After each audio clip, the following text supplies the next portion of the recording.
आपने अक्सर फिल्मों में या आम बोलचाल की भाषा में लव बर्ड्स शब्द जरूर सुना होगा। कपल्स को बेहद प्यारा और एक साथ रहने वाला बताने के लिए हमेशा उसकी तुलना लव बर्ड से की जाती है और उन्हें लव बर्ड्स कहकर संबोधित किया जाता है। आज हम आपको ऐसे ही एक लव बर्ड के बारे में बताएंगे। इस दुनिया में वैसे तो जानवरों की तुलना में इंसानों को सबसे समझदार और भावुक माना जाता है, जिसके पास दिमाग भी है और दिल भी। वो साथ निभाना, दोस्ती निभाना, दुश्मनी जताना बखूबी जानते हैं। लेकिन अगर आपको ऐसा लगता है कि ये सारी भावनाएं जानवरों में नहीं होती, तो आज हम आपको जानवरों की दोस्ती, इमोशंस और प्यार की ऐसी कहानी बताएंगे जिससे ये इंसानों से कई बेहतर साबित होंगे। बता दें कि दुनिया में एक ऐसा पक्षी भी है जो अपनी दोस्ती बखूबी निभाना जानता है। एक ऐसा पक्षी जिसका साथी उससे बिछड़ जाए तो वो खुद से आत्महत्या कर लेता है। ये पक्षी सारस है, जिसे आपने कभी खेत में देखा होगा। सारस के बारे में यहाँ तक कहा जाता है कि अगर किसी सारस का साथी उससे बिछड़ जाए या उसकी मौत हो जाए तो दूसरा अपना सर पटक पटक कर आत्महत्या कर लेता है। वैसे तो सारस भारत, दक्षिण पूर्व एशिया और ऑस्ट्रेलिया में पाया जाता है, लेकिन भारत में इसकी आबादी सबसे ज्यादा है। रिपोर्ट्स के मुताबिक भारत में सारस की मौजूदा संख्या 15 से 20 हजार के आसपास है। ये उत्तर प्रदेश, गुजरात, राजस्थान, मध्य प्रदेश, बिहार में आमतौर पर वेटलैंड्स यानी दलदली भूमि में पाए जाते हैं। इनका घोंसला छिछले पानी के पास हरी भरी झाड़ियों और घास में पाया जाता है। सारस आमतौर पर 2 से 5 के ग्रुप में रहते हैं। सारस धार्मिक मान्यताओं के अनुसार भी काफी चर्चा में रहते हैं। रामायण की कथा की शुरुआत सारस के एक जोड़े की कहानी से होती है।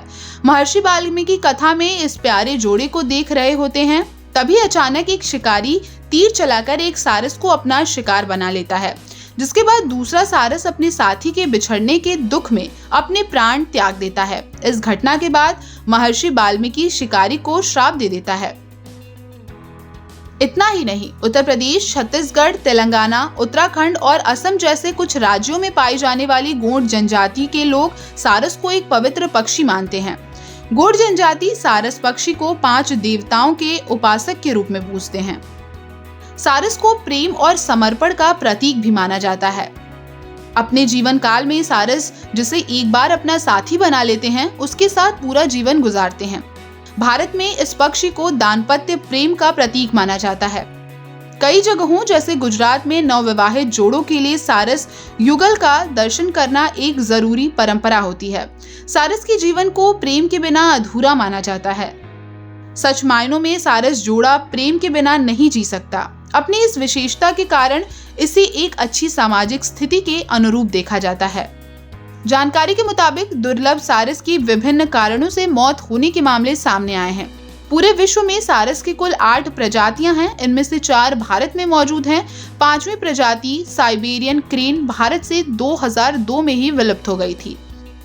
खास बात यह है कि भारत में पाए जाने वाले सारस प्रवासी नहीं होते। वे स्थायी रूप से एक ही भौगोलिक क्षेत्र में निवास करते हैं, जो दलदली जमीन, बाढ़ वाले स्थान, तालाब, झील और खेती के इलाकों में पाए जाते हैं। इतनी कम संख्या में होने के कारण इन्हें दुर्लभ माना गया है।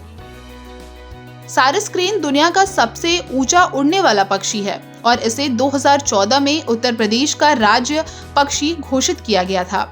इसे international union for conservation of nature यानी कि IUCN की लाल सूची में असुरक्षित के रूप में सूचीबद्ध किया गया है। वहीं विश्व वन्यजीव कोष यानी WWF के अनुसार उसकी आबादी अब घट रही है और भारत में केवल 15,000 से 20,000 रह गई है। सारस को वन्यजीव संरक्षण अधिनियम 1972 की अनुसूची 4 के तहत सूचीबद्ध किया गया है।